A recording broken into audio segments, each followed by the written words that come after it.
രാമരസം രസനേ പിബരേ രാമരസം.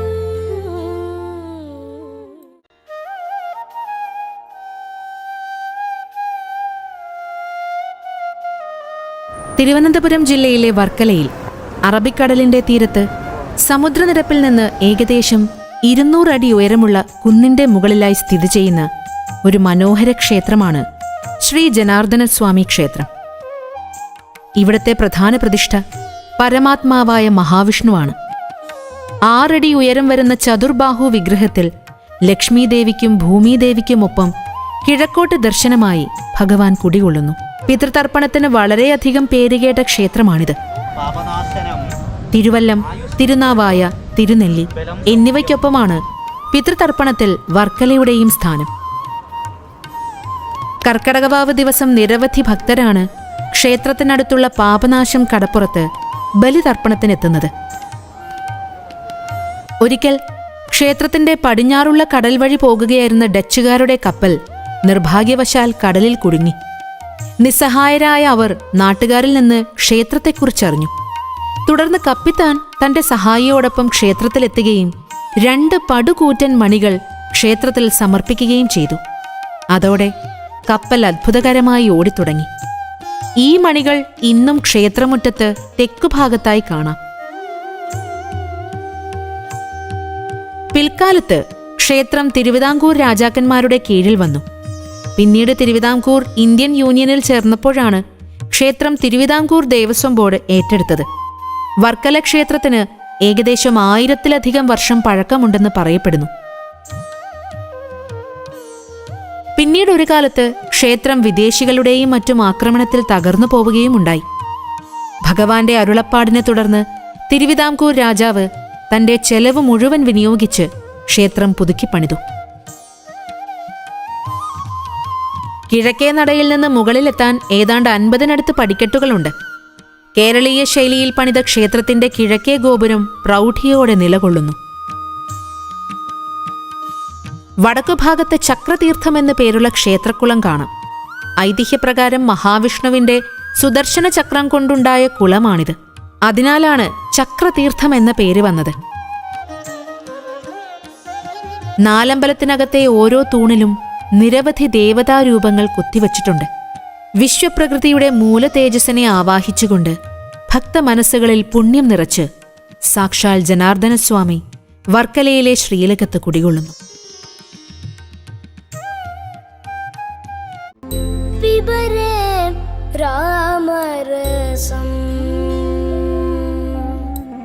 असीता समेतै अकोदण्डभूषै असौमित्रिवन्ते अचण्डप्रदापै अलङ्केशकालै असुग्रीवमित्रै अरामाभिधेयै अलं ദേവതീർണ.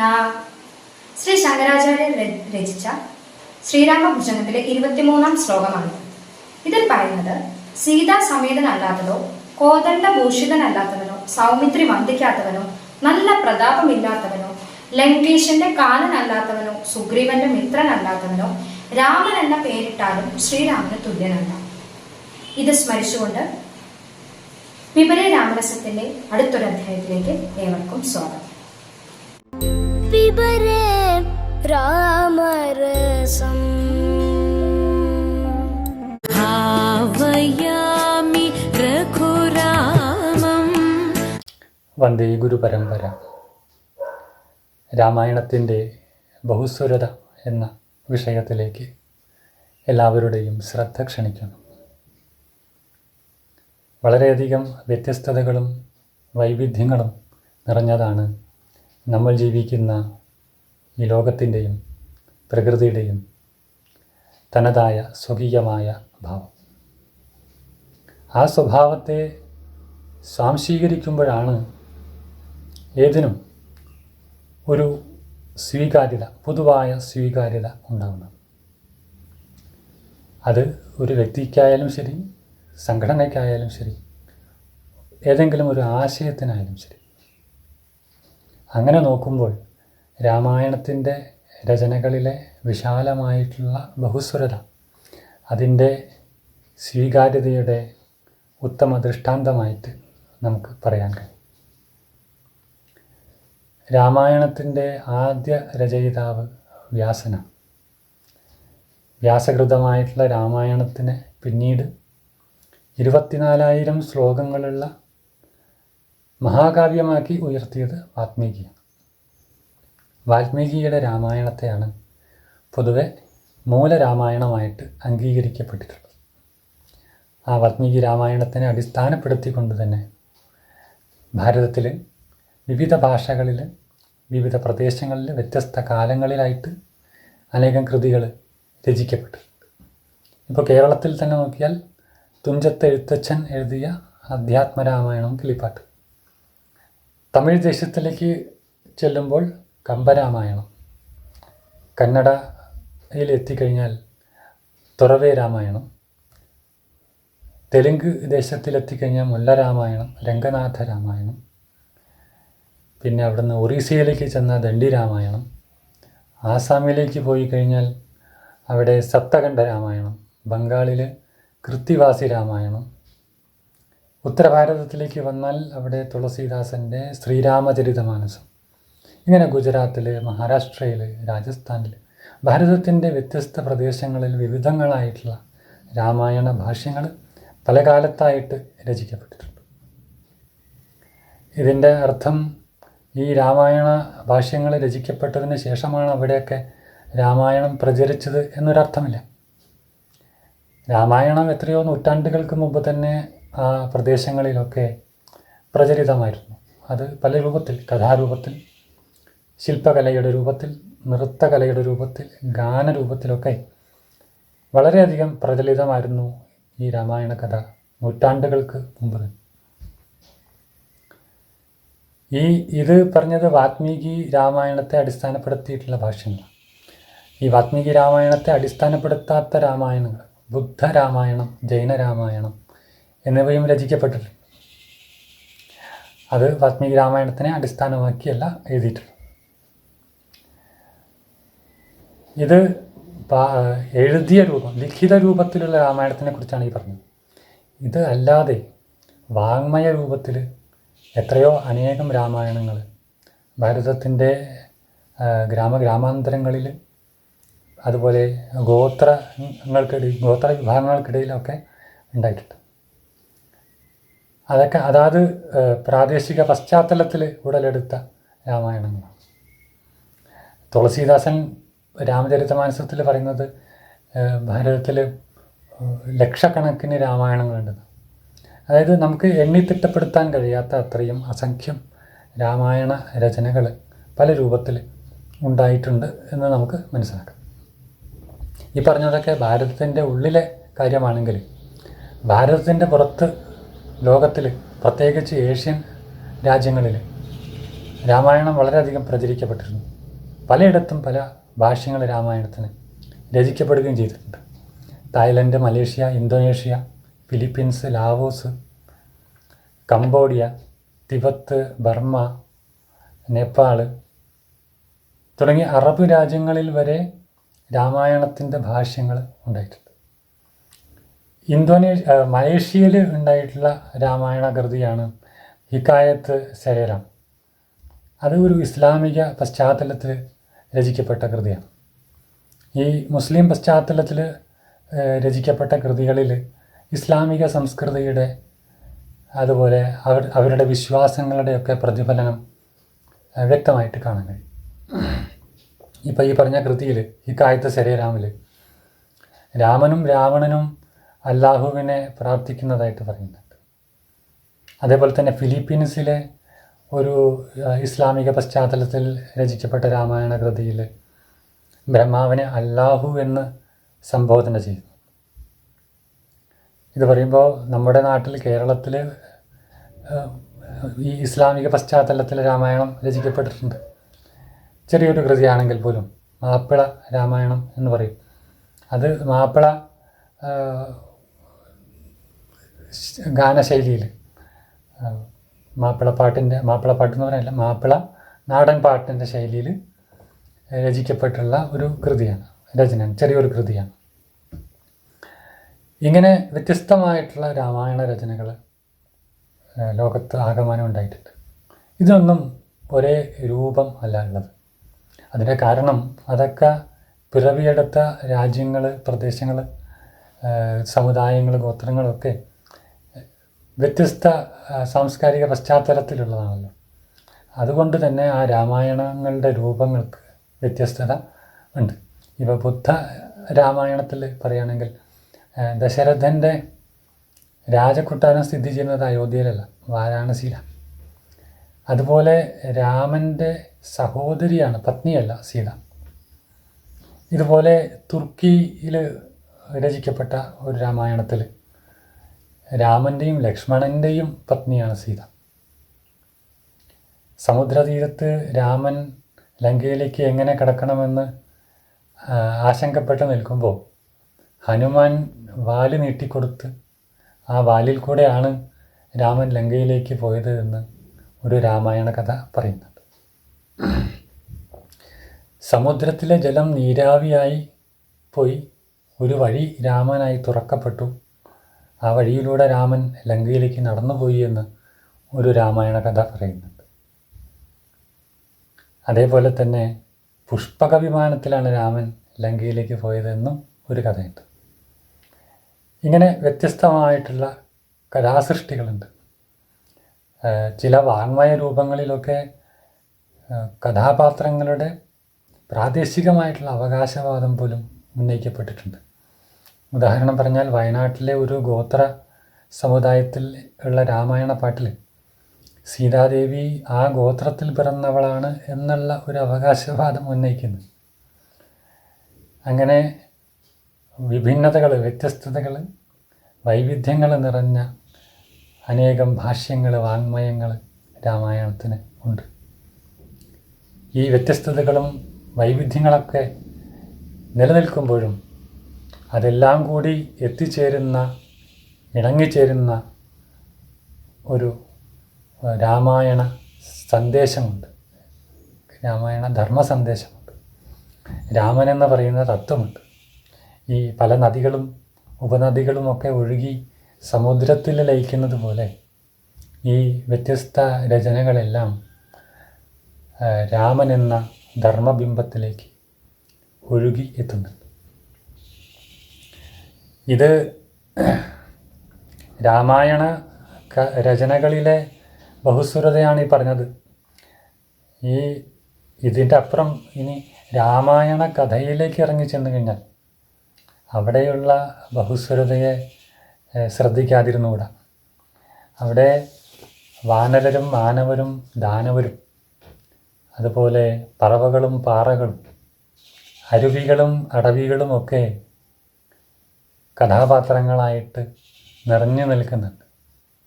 അങ്ങനെ ഒരു ബഹുസ്വരതയുടെ ഒരു മഹാരംഗവേദി രാമായണ കൃതി സൃഷ്ടിക്കുന്നുണ്ട്.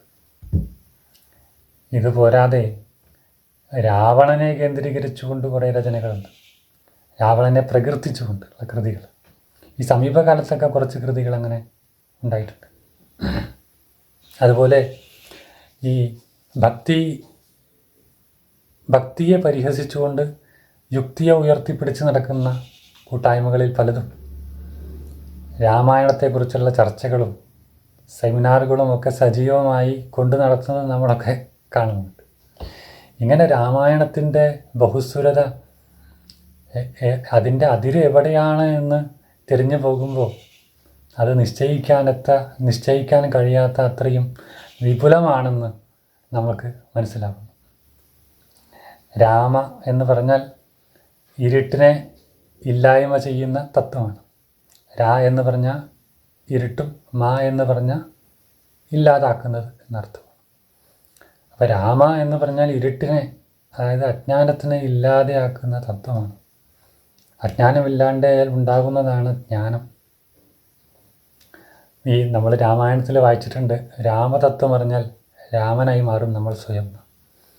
അതുപോലെ തന്നെയാണ് ഈ ജ്ഞാനം സിദ്ധിച്ചു കഴിഞ്ഞാൽ ഒരാൾ ജ്ഞാനിയായിട്ട് മാറും.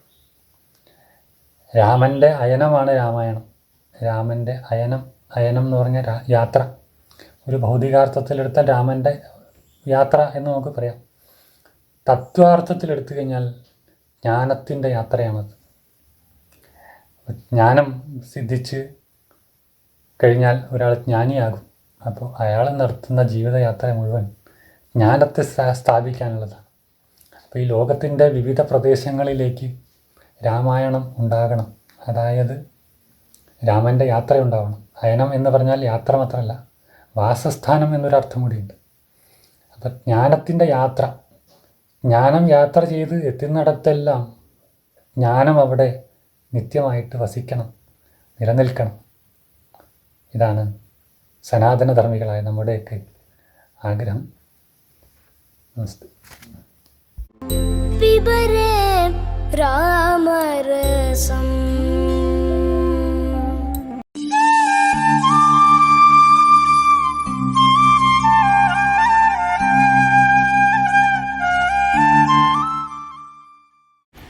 ശ്രീ ഗണപതിയേ നമഃ. അവിഘ്നമസ്തു. ശ്രീരാമ രാമ രാമ ശ്രീരാമചന്ദ്ര ജയ. ശ്രീരാമ രാമ രാമ ശ്രീരാമഭദ്ര ജയ. ശ്രീരാമ രാമ രാമ സീതാഭിരാമ രാമ.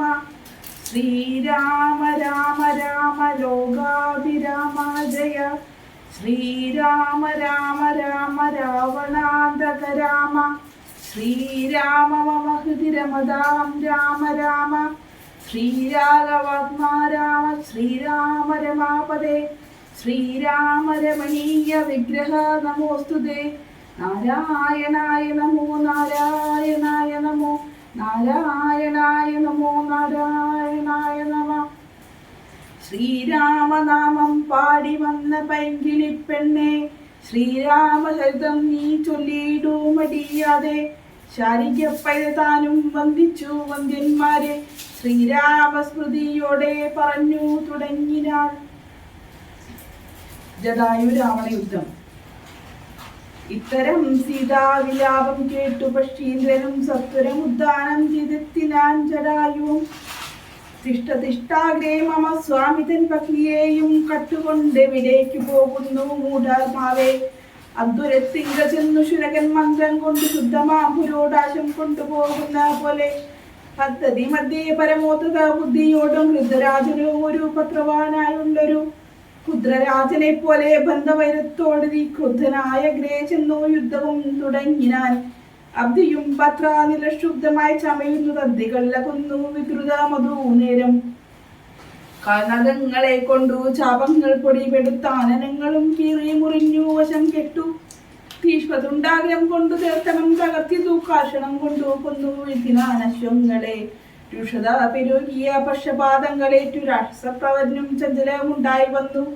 യാത്രയും മുടങ്ങി മൽകീർത്തിയും മുടങ്ങിയതെന്നൊരു രാത്രി ചാരീന്ദ്രനപ്പോൾ. രാത്രി പുത്രിയെ തത്ര രാത്രിയിൽ നിർത്തി പുനരോർത്തു തൻ ചന്ദ്രഹാസമിളക്കി ലഘൂതരം. പക്ഷിനായകനുടെ പക്ഷങ്ങൾ ചെരിച്ചപ്പോൾ ശ്രുതി തന്നിൽ വീടാനക്ഷമനായിട്ടവൻ.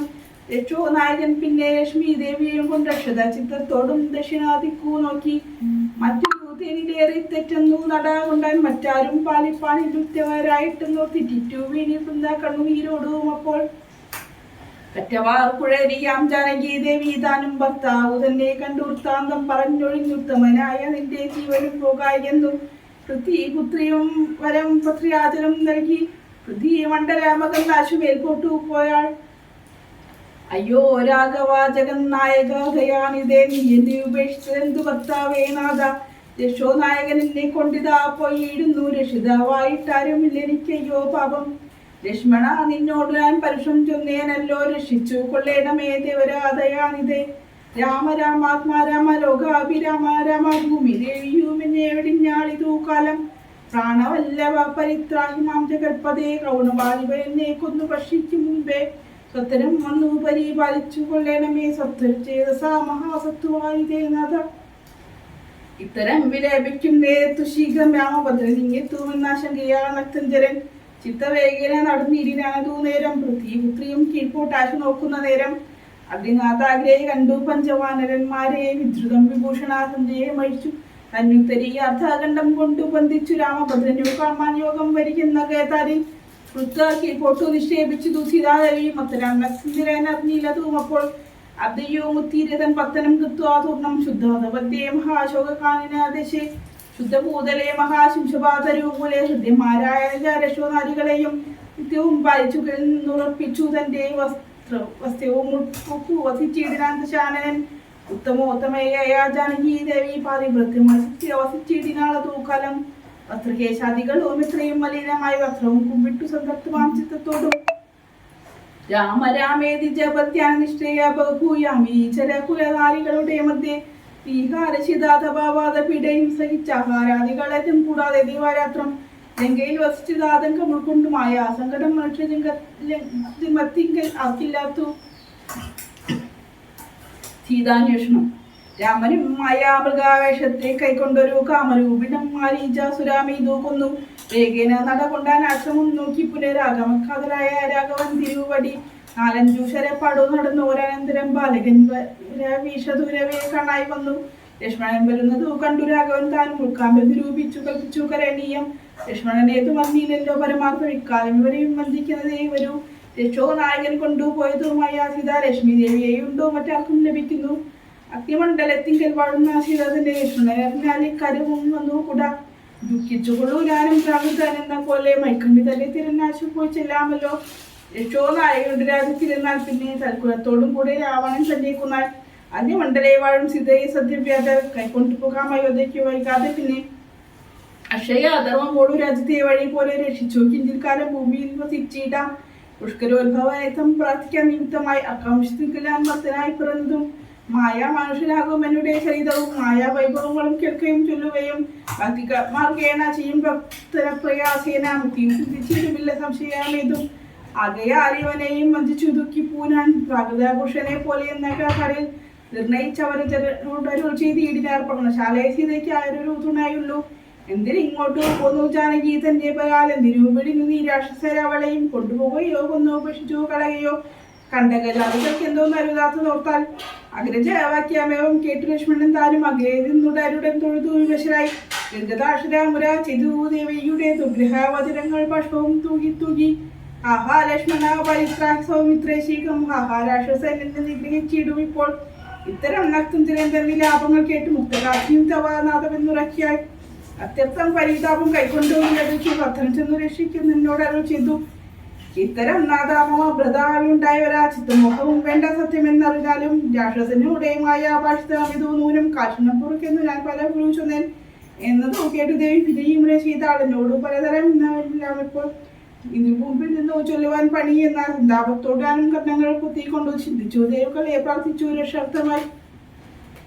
ഇന്ദിരു മലയരടി വന്ദിപ്പാൻ വിടാ കൊണ്ടേൻ. എങ്കിലും പിഴച്ചിതു പോന്നതു സൗമിത്രനെ ശങ്കയുണ്ടായിടാമോ നിർവചനങ്ങൾ കേട്ടാൽ. യോഷമാരുടെ വാക്കു സത്യമെന്നോർക്കുന്നവൻ പോഷൺ എത്രയുമെന്നോ നീ അറിയുന്നതില്ലേ. രക്ഷസ പരീക്ഷകൾ കൊണ്ടുപോയി കളയുകയോ ഭക്ഷിച്ചു കളയോ ചെയ്തതെന്നറിഞ്ഞില്ല. ഇങ്ങനെ നിലച്ചുടജാന്തർഭാഗത്തിൽ നിന്നെങ്ങുമേ നോക്കിക്കാണാൻ അകലപ്പെട്ടു രാമൻ. ദുഃഖഭാവവും വൈക്കൊണ്ടെത്രയും വിലപിച്ച നിഷ്കളനാൽ പാരാമൻ നിർഗുണരാത്മാനന്ദൻ. ഹാഹാ വല്ലഭേ സീതേ ഹാഹാ മൈഥിലീനാഥേ ഹാഹാ ജാനകി ദേവി ഹാഹാ മൽപ്രാണേശ്വരി.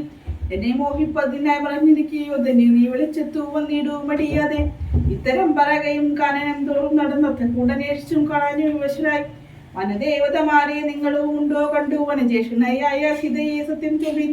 മൃഗസഞ്ജയങ്ങളെ നിങ്ങളും ഉണ്ടോ കണ്ടു. മൃഗലോചനയായ ജനകപുത്രി തന്നെ പക്ഷി സഞ്ജയങ്ങളെ നിങ്ങളും ഉണ്ടോ കണ്ടു. പഷ്മനാശിയെ മമ ചൊല്ലുവിൻ പരമാർത്ഥം. വൃക്ഷവൃന്ദമേ പറഞ്ഞിടുവിൻ പരമാർത്ഥം. പുഷ്കരാശിയെ നിങ്ങളെങ്ങാനും ഉണ്ടോ കണ്ടു. ഇത്തമോ ഓരോന്നേ പറഞ്ഞെത്രയും ദുഃഖം പൂട്ടു. സത്രം നീളത്തിരിഞ്ഞെങ്ങുമേ കണ്ടില്ലല്ലോ. സർവദൃക് സർവേശ്വരൻ സർവജ്ഞൻ സർവാത്മാവാം സർവകാരണനേകനാചരൻ പരിപൂർണൻ. നിർമ്മലൻ നിരാകരൻ നിരഹങ്കരൻ നിത്യം ചിന്മയൻ അഖണ്ഡരാത്മാകന്മയൻ. മായയാ മനുഷ്യഭാവന ദുഃഖിച്ചിടിനാൻ കാര്യം മനുഷ്യൻ മൂടാൻ മകളെ ഒപ്പിപ്പാനായി. തത്വജ്ഞന്മാർക്ക് സുഖദുഃഖ ഭേദങ്ങളൊന്നും ചിത്തി തോന്നു കഴിയുമില്ല ജ്ഞാനമില്ലാകയാൽ. പിബരേ രാമരസം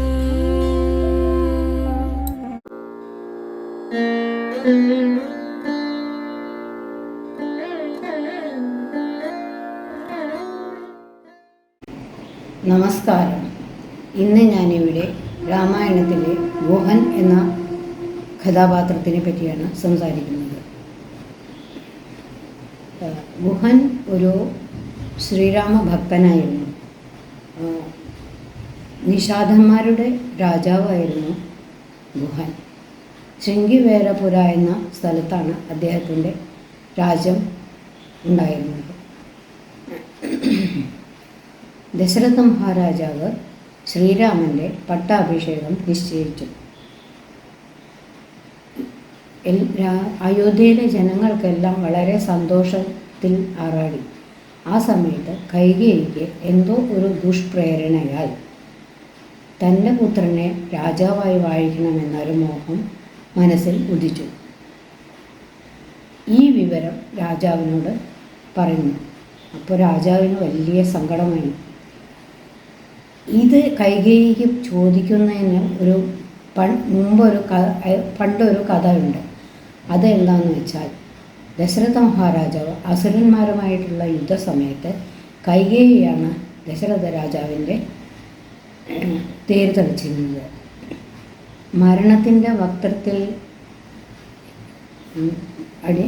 മരണത്തിലേക്ക് പോയ ദശരഥ മഹാരാജാവിനെ തേര് നിയന്ത്രിച്ച് കൈകേയി രക്ഷപ്പെടുത്തി. ഇതിൽ സന്തുഷ്ടനായ മഹാരാജാവ് കൈകേയിയോട് 2 വരം ചോദിക്കുവാൻ ആവശ്യപ്പെട്ടു. അപ്പോൾ കൈകേയി പറഞ്ഞു, ഈ വരം എനിക്ക് ഇപ്പോൾ വേണ്ട, എനിക്ക് ആവശ്യമുള്ളപ്പോൾ ചോദിക്കാമെന്ന് പറഞ്ഞു.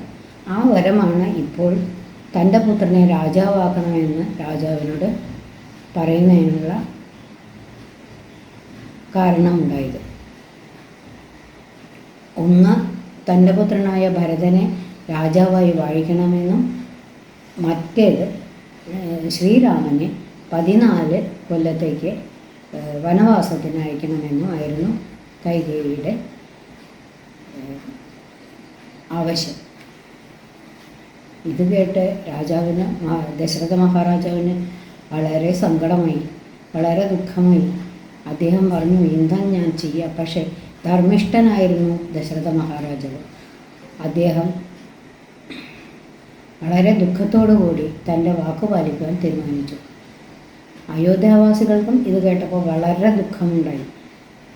അവരും വളരെ ദുഃഖിതരായി. അങ്ങനെ ശ്രീരാമനും ലക്ഷ്മണനും സീതയും കൂടിയിട്ട് വനവാസത്തിന് പോകാൻ തീരുമാനിക്കുന്നു. സുമന്ത്രരുടെ തേരിൽ കയറി അവർ യാത്ര തുടങ്ങി. അവർ ഒരു ഗംഗാനദിയുടെ തീരത്ത് എത്തിച്ചേർന്നു. ഗംഗാനദിയുടെ തീരത്താണ് നമ്മുടെ ഗുഹൻ്റെ രാജ്യമായ ശൃംഗിവേരപുര എന്ന സ്ഥലമുള്ളത്. ശ്രീരാമനും ലക്ഷ്മണ സീതാദികളും എത്തിയിട്ടുള്ള വിവരമറിഞ്ഞ് ഗുഹൻ ഫലപുഷ്പ സമേതനായി ശ്രീരാമനെ വണങ്ങുവാൻ ഗംഗാതീരത്തെത്തുന്നു. എല്ലാം ഫലങ്ങളും പുഷ്പങ്ങളുമെല്ലാം ശ്രീരാമൻ്റെ കാൽക്കൽ വെച്ച ശേഷം, അർപ്പിച്ച ശേഷം അദ്ദേഹം ചോദിക്കുന്നു, കാലിൽ തൊട്ട് വണങ്ങിയതിന് ശേഷം ഗുഹൻ ചോദിക്കുന്നു, എന്താണ് അങ്ങയുടെ ഈ വരവിൻ്റെ ഉദ്ദേശം? അപ്പോൾ ശ്രീരാമൻ പറഞ്ഞു, ഞങ്ങൾ 14 സംവത്സരം വനവാസത്തിനായി പോവുകയാണ്. നീയെ ഞങ്ങൾക്ക് ഒരു സഹായം ചെയ്യണം. ഈ ഗംഗാനദിയുടെ മറുകരന്ന് എത്തിച്ചു തരണം. ഗുഹനത് കേട്ടപ്പോഴും വലിയ സങ്കടമായി, വലിയ ദുഃഖമായി. അദ്ദേഹം പറഞ്ഞു, ഞാനും അങ്ങയുടെ കൂടെ വനവാസത്തിനായിട്ട് വരാം. എനിക്ക് അങ്ങയുടെ പാദസേവ ചെയ്ത് ജീവിതം അവസാനിപ്പിക്കണമെന്നാണ് മോഹം. പക്ഷേ ശ്രീരാമൻ പറഞ്ഞു, അതിനുള്ള സമയമായിട്ടില്ല നിനക്ക്. നീ ഇപ്പോൾ ജനങ്ങളോടുള്ള കടമ നിറവേറ്റി ഇവിടെ രാജഭരണം തുടരും. 14 സംവത്സരങ്ങൾക്ക് ശേഷം ഞങ്ങൾ ഈ വഴിയെ തന്നെ തിരിച്ചു വരും. ആ സമയത്ത് നിന്നെയും ഞാൻ എന്നിലേക്ക് ചേർക്കാം. അങ്ങനെ ഗുഹൻ്റെ വിശ്വസ്തനായ ഒരു തോണിക്കാരനെ ശ്രീരാമനും ലക്ഷ്മണനും സീതയും കൂടിയിട്ട് മറുകര എത്തിക്കുന്നതിന് സഹായിച്ചു. മറുകര എത്തിയിട്ട് ശ്രീരാമൻ സീതയും ലക്ഷ്മണനും കൂടിയിട്ട് ചിത്രകൂടം, ദണ്ഡകവനം എന്നീ സ്ഥലങ്ങളിലൂടെയെല്ലാം സഞ്ചരിച്ച് 14 കൊല്ലത്തെ വനവാസം നടത്തി എന്നാണ് കഥ. ഇതിൽ ഗുഹനെ പറ്റിയിട്ട് വളരെ കുറച്ച് മാത്രമേ പറയാനുള്ളൂ. ഇതൊരു കഥരൂപത്തിൽ ഞാൻ പറഞ്ഞു. പിബരേ രാമരസം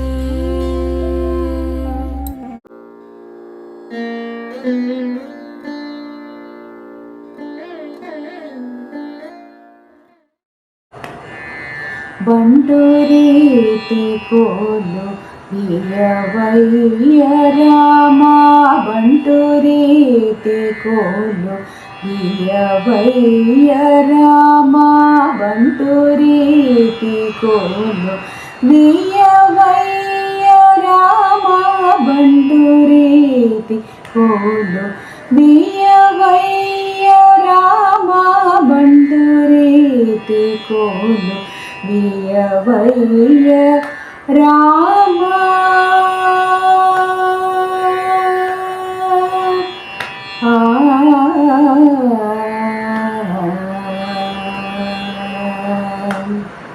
ತುಂಟ ವೆಂಡಿ ವಾಣಿ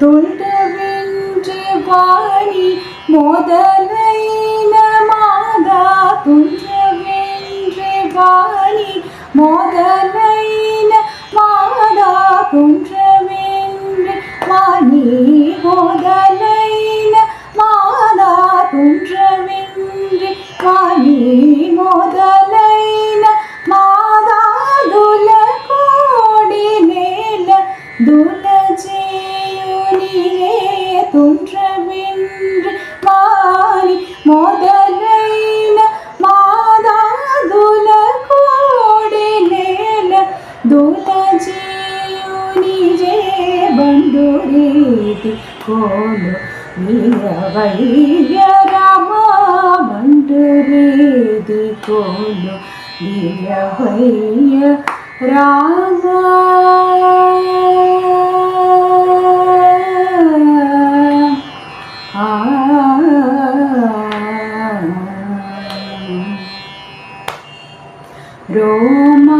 ರೋಮಾಂಜಮನು ಕನಕಂಜುಗಮು, ರೋಮಾಂಜಮನು ಕನಕಂಜುಗಮು, ರೋಮಾಂಜಮನು కనకజుగము, రామ భక్తుడయ్య దోపకారయ, రోమాంజమను కనకజుగము, రామ భక్తుడయ్య దోపకారయ, రామనామమును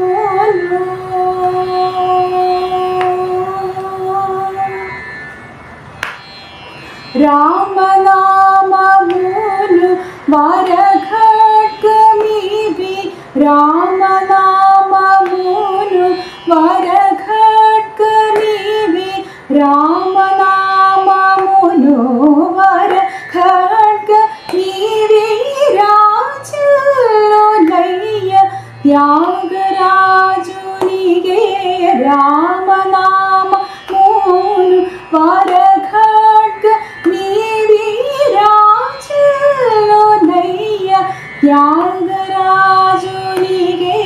ಬಂಟುರೀತಿ ಕೋಲು ಬಿಯವಯ್ಯ ರಾಮ, ಬಂಟುರೀತಿ ಕೋಲು ಬಿಯವಯ್ಯ ರಾಮ.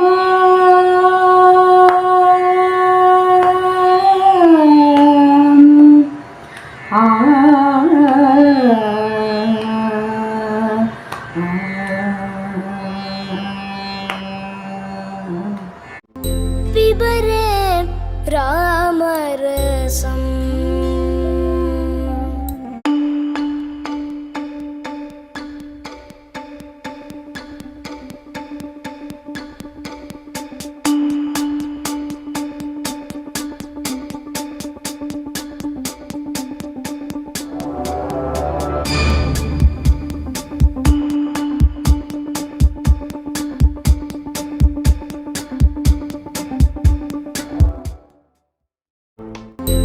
पिबरे रामरसं पिबरे रामरसं रसने पिबरे रामरसं